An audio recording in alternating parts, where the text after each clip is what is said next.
अस्सलाम वालेकुम dear viewers and students, welcome to my channel teacher Pakistan academy. आज हम चैप्टर नंबर 24 का एक्सरसाइज नंबर 3 सॉल्व करेंगे। तो प्रॉपर्ली हम एक्सरसाइज की तरफ चलते हैं।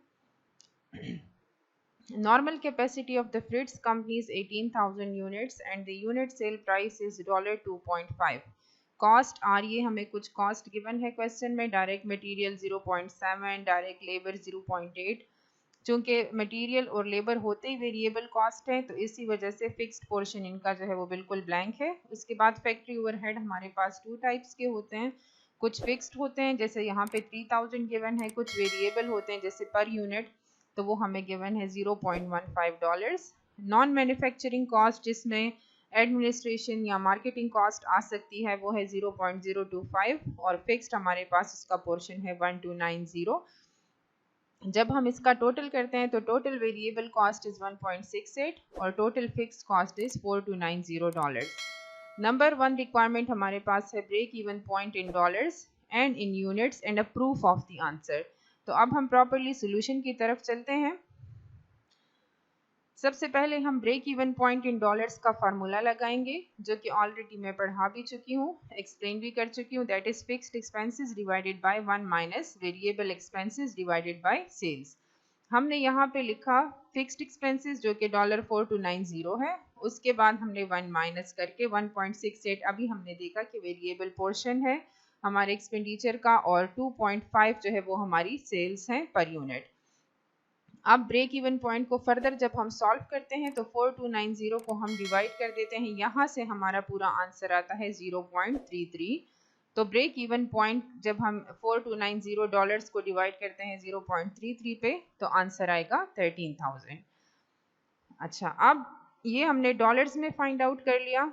अब हम break even point in units को फाइंड आउट करेंगे, तो उसके लिए हमारे पास जो फार्मूला यूज होता है that is break even sales in dollars in total divided by unit sales, जो कि अभी हमने निकाला। तो दैट इज $13,000, उसको हम 2.5 जो यूनिट सेल प्राइस है उस पर हम डिवाइड कर देते हैं। तो break even point in units हमारे पास आ जाएगा 5200 यूनिट्स, यानी ब्रेक इवन पॉइंट तक पहुंचने के लिए हमने 5200 यूनिट्स सेल आउट करने हैं। अब हम इसका प्रूफ देते हैं कि हमने जो वर्किंग की है, जो हमने कैलकुलेशन की, वो बिल्कुल ठीक है।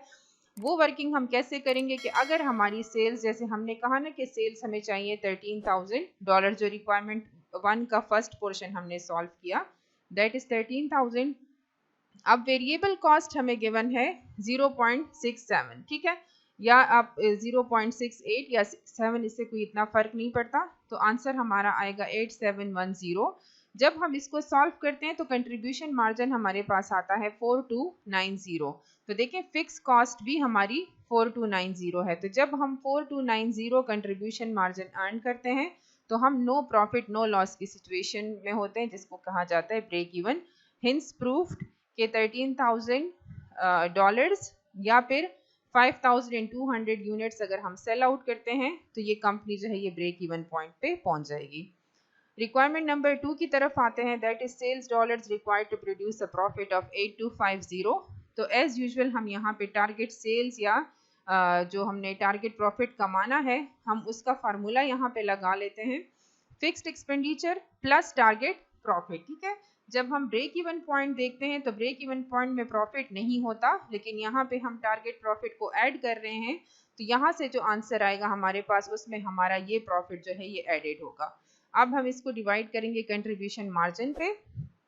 तो टारगेट सेल्स हमारे पास 4290 फिक्स्ड एक्सपेंडिचर है, प्लस टारगेट प्रॉफिट हमें चाहिए 8250। इसको हम डिवाइड करते हैं 0.33, जो कि अभी हमने कंट्रीब्यूशन मार्जिन सॉल्व किया था ऊपर रिक्वायरमेंट 1 में, उसका आंसर हमारे पास आया था डिनोमिनेटर में।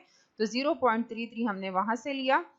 अब जब हम इसको कैलकुलेटर से सॉल्व करते हैं तो हमारे पास टारगेट सेल्स हैं $38,000, sales dollar required for target profit of 8250। Break even पे हमने देखा कि हमने 13,000 की सेल्स करनी है, लेकिन अगर हमने प्रॉफिट कमाना है $8,250, तो फिर हमने 38,000 की सेल्स करनी है। होपफुली आपको समझ आ गई होगी। Thank you so much.